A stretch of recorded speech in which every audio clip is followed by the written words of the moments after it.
बिस्मिल्लाहिर्रहमानिर्रहीम, अस्सलाम वालेकुम। पाकिस्तान टुडे के साथ मैं हूं मंसूर आजम काजी।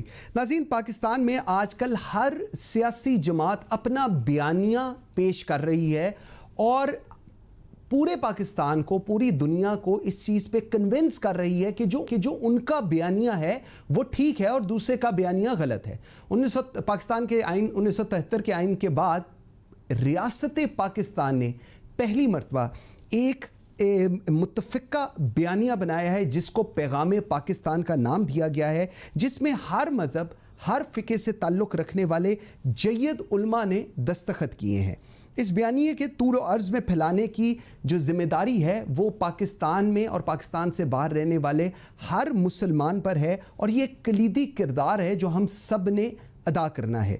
इस पर किस तरह काम किया जा सकता है और इसको आगे लेकर चलने के लिए क्या हो रहा है, इस पर बात करने के लिए मुझे फर्स्ट सेगमेंट में ज्वाइन किया है डॉक्टर ज़ियाउल हक ने। आप डायरेक्टर जनरल हैं इस्लामिक रिसर्च इंस्टीट्यूट इस्लामाबाद के। डॉक्टर साहब, बहुत शुक्रिया जी, thank you very much for your time. Doctor साहब, मुझे सबसे पहले बताइएगा, पैगाम पाकिस्तान, हमें याद है आज से 4 साल पहले हमने जब ये पूरी बात शुरू की, उसके बाद ऐवान सदर के अंदर ये हुआ। अब आज जब हम 2020 अक्टूबर में इसकी बात कर रहे हैं तो इसको किस तरह आगे लेकर चला जा रहा है? देखिए बिस्मिल्लाहिर्रहमानिर्रहीम, मैं आपका शुक्रिया अदा करता हूँ कि आपने अहम मौजू को शामिल किया आज के प्रोग्राम में। पैगाम पाकिस्तान 2017 में इसका आगाज हुआ, 2018 में इसको बाज़ाब्ता लॉन्च किया गया। तो पहला मरहला पैगाम पाकिस्तान की लॉन्चिंग का मुकम्मल हुआ।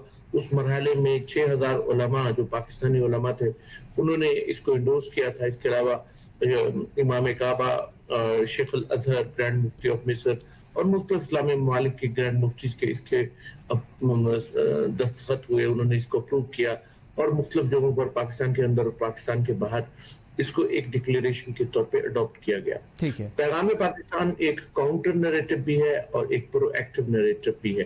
पैगाम पाकिस्तान के जरिए शिद्दत पसंदों ने जो इस्लामिक आइडियोलॉजी और इस्लामिक नारों को इस्तेमाल करते हुए जो गलतफहमियां पैदा की हैं उनको काउंटर भी किया गया है और पाकिस्तान के आगे बढ़ने के लिए जो फिक्री हम आहंगी और जिस किस्म की यकसुई की जरूरत है इस कौमी बयानी के जरिए की गई है। पहला मरहला इसकी लॉन्चिंग और आर्टिकुलेशन थी और अब ये दूसरा मरहला जो है वो इसकी कंप्लायंस का है।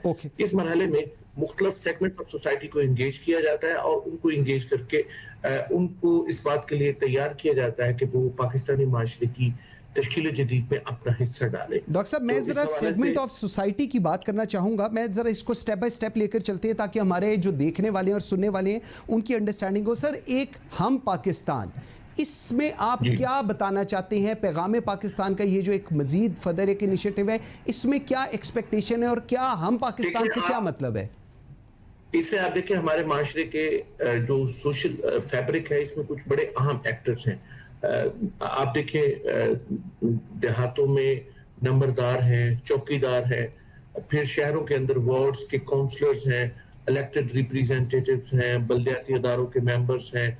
इसी तरह लोकल सतह पे पुलिस के ऑफिसर्स हैं, लोकल सतह पे जो मालिया के ऑफिसर हैं, पटवारी हैं, यानी ये वो इसमें सरकारी एहलकार भी शामिल हैं और गैर सरकारी जो मोतबरीन हैं वो भी शामिल हैं। इसी तरह फिर डिस्ट्रिक्ट एडमिनिस्ट्रेशन है, तहसील सतह की एडमिनिस्ट्रेशन है। तो इन तमाम सेगमेंट्स को जिनका बराह रास्त माशरे की नब्ज़ के ऊपर हाथ है उनको हम पाकिस्तानी के जरिए ना सिर्फ कौमी बयानिए से आगाह किया जाता है बल्कि उन अहम बुनियादी इशूज से भी आगाही दी जाती है जो इस वक्त कौमी और बैनुल-अक़वामी तौर पर बहुत अहम है। उनको 2 दिन की ट्रेनिंग या 3 दिन की ट्रेनिंग देकर उसके बाद उनको कहा जाता है कि वो अपना रोल अदा करे माशरे में अमन और अमान के काम के लिए और अगर कहीं कोई टेंशन जनरेट हो तो उसको एड्रेस करें। ठीक, आप ना एक और इनिशिएटिव है role of parliamentarians to strengthen peace building. Parliamentarians तो डॉक्टर साहब आजकल वैसे आपस में इतना लाड़े, उन्होंने कौन सा पीस बिल्डिंग इस वक्त करेंगे जी?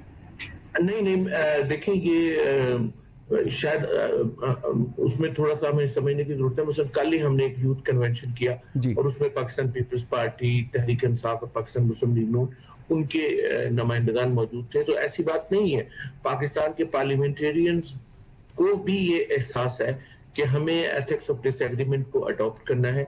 यही वायबल सोल्यूशन है। पाकिस्तान और जमहूरियत लाज़िम मंजूम है, और जमहूरियत है तो उसका मतलब ये कि पार्लियामेंटेरियंस को अपने एक दूसरे के साथ डायलॉग करना होगा।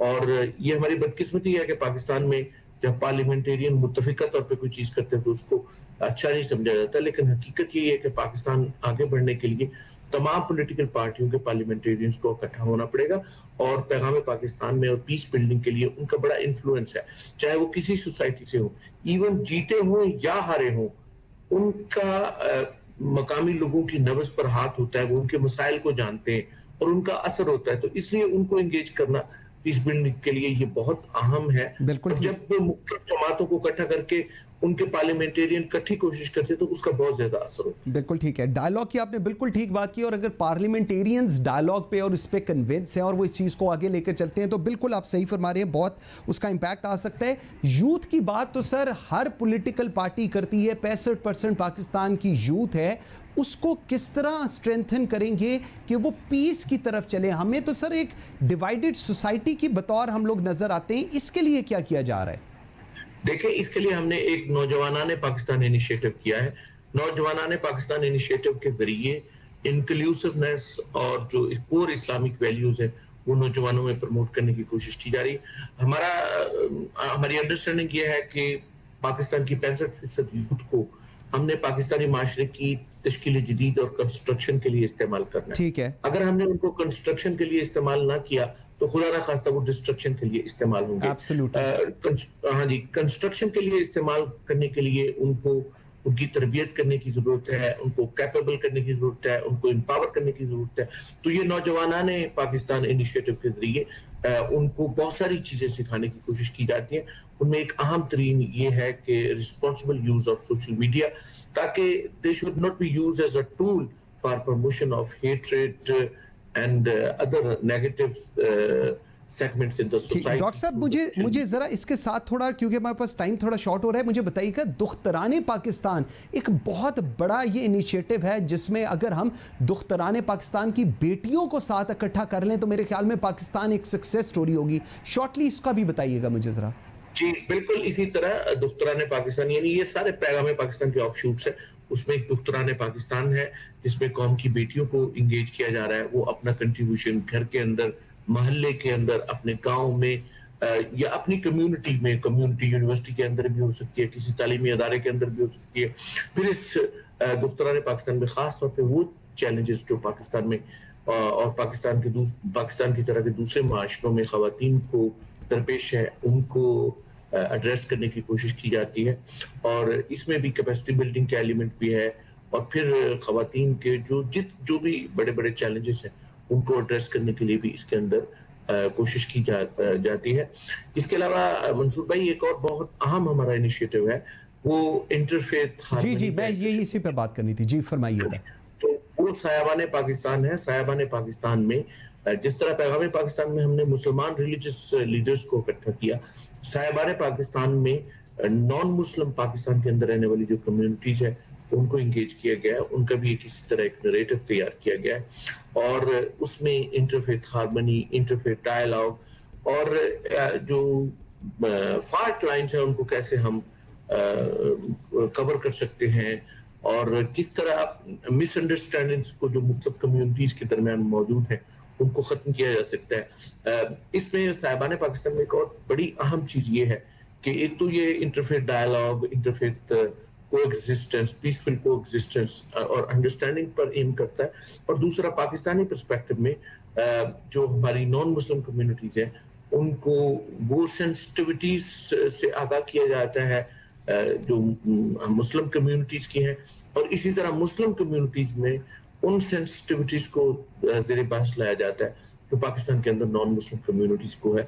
और इसके जरिए हम ये कोशिश कर रहे हैं कि रसूलुल्लाह सल्लल्लाहु अलैहि वसल्लम की वो सुन्नत जिसका ताल्लुक गैर मुस्लिमों के हकूक से है और गैर मुस्लिमों के एहतराम और उनके बुनियादी हकूक से, उसको प्रमोट करने की कोशिश की जाए। डॉक्टर साहब, वेरी शॉर्टली मुझे बताइएगा, स्कूल, कॉलेज, यूनिवर्सिटीज, मदरसा में क्या किया जा रहा है? वेरी शॉर्टली जी।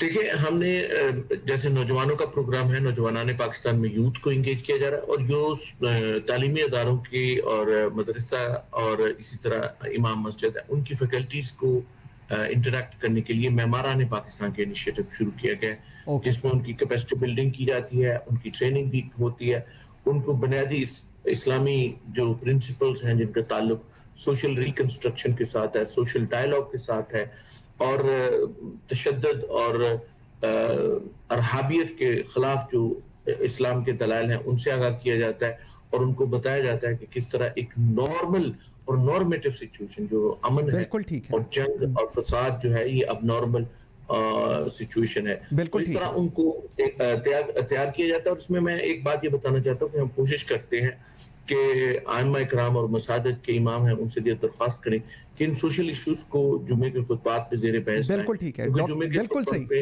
वो बहुत अहम होता है। तो अल्हम्दुलिल्लाह हम कोशिश कर रहे हैं आगे बढ़ने की इंशाल्लाह पाकिस्तान के ताला, माशरे इंशाल्लाह को ताला। डॉक्टर ज़ियाउल हक साहब बहुत शुक्रिया जी, थैंक यू वेरी मच। आप सबको अपने हिफ्ज़-ओ-मान में रखें।